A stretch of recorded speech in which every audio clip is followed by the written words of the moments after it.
بسم اللہ الرحمن الرحیم۔ شب معراج کون سے وظائف پڑھنے چاہیے؟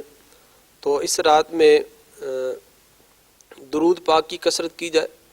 درود پاک اذکار میں بہترین وظیفہ ہے، اور ہر درد کی دوا صلی علی محمد۔ آپ کو کوئی بھی پریشانی ہے، ذہنی، جسمانی، روحانی، کوئی آفت آ گئی ہے، تو اس کے لیے بہترین علاج جو ہے وہ صوفیہ کرام اور علماء کرام بیان فرماتے ہیں، وہ یہ ہے کہ ہم کثرت کے ساتھ نبی کریم صلی اللہ علیہ وسلم پر درود و سلام پڑھیں، اور درود و سلام کی وجہ سے اللہ تبارک و تعالی ساری پریشانی دور فرما دیتا ہے۔ حضرت کعب بن احبار رضی اللہ تعالیٰ عنہ سے روایت، حضور کی بارگاہ میں حاضر ہوتے ہیں اور عرض کرتے ہیں، یا رسول اللہ صلی اللہ علیہ وسلم، میں آپ پر دن کا ایک حصہ آپ پر درود پاک پڑھوں، چوتھائی حصہ درود پاک پڑھوں؟ حضور نے فرمایا اگر تو زیادہ کر لے یہ تیرے لیے بہتر ہے۔ انہوں نے کہا حضور میں نصف کر لوں؟ حضور نے فرمایا اگر زیادہ کر لو تو بہتر ہے۔ کہا تہائی کر لوں؟ فرمایا اگر زیادہ کر لو تو بہتر ہے۔ تو حضور علیہ الصلوۃ والسلام کی بارگاہ میں عرض کی، حضور نے فرمایا کہ اور زیادہ کر لو تو اور بہتر ہے۔ تو انہوں نے عرض کی، یا رسول اللہ، کیا میں ہمہ وقت سارا دن آپ پر درود پاک پڑھوں؟ تو حضور نے فرمایا اگر تو ایسا کر لے تو یہ تیرے دنیا اور آخرت کی تکلیفوں اور پریشانیوں کے لیے کفایت کر جائے گا۔ تو درود پاک جو ہے وہ بہترین وظیفہ ہے۔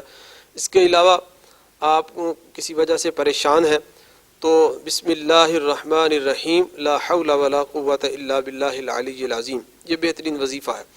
حضرت علی رضی اللہ تعالیٰ عنہ فرماتے ہیں، میں نبی کریم صلی اللہ علیہ وسلم کے ساتھ تھا، حضور علیہ الصلوۃ والسلام نے فرمایا، علی میں تمہیں ایسے کلمات نہ بتاؤں جو تجھے نفع دے؟ میں نے کہا یا رسول اللہ ضرور ارشاد فرمائے۔ حضور نے فرمایا اگر تجھے کوئی پریشانی، کوئی مصیبت لاحق ہو جائے تو پھر تو پڑھ بسم اللہ الرحمن الرحیم لا حول ولا قوۃ الا باللہ العلی العظیم۔ تو یہ کلمات پڑھے جائیں، دن میں 100 مرتبہ پڑھ لیں، 200 مرتبہ پڑھ لیں، تو انشاءاللہ ان کلمات کی برکت سے بھی اللہ تبارک و تعالیٰ پریشانیاں دور فرما دے گا۔ بالخصوص امراض جو ہے اور وائرس وغیرہ جو ہے، اس سے اللہ تعالیٰ نجات عطا فرمائے گا۔ وائرس کے حوالے سے بھی ایک سنن ابو داؤد شریف کی حدیث ہے، نبی کریم صلی اللہ علیہ وسلم نے ارشاد فرمایا، جو کوئی یہ دعا مانگ لے تو اللہ تبارک و تعالیٰ اسے بہت ساری بیماریوں سے محفوظ فرما دیتا ہے۔ اللہم عافینی فی بدنی، اللہم عافینی فی سمعی، اللہم عافینی فی بدنی، لا الہ الا انت۔ یہ کلمات بھی بڑے مجرب ہیں۔ اسی طرح لا الہ الا انت سبحانک انی کنت من الظالمین، آیت کریمہ، یہ بھی زبردست وظیفہ ہے۔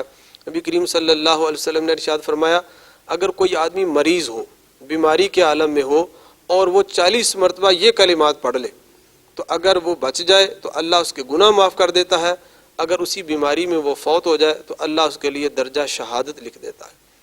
تو یہ کلمات بھی کثرت کے ساتھ پڑھے جائیں۔ اللہ تبارک و تعالی ہم سب کو عمل کی توفیق عطا فرمائے۔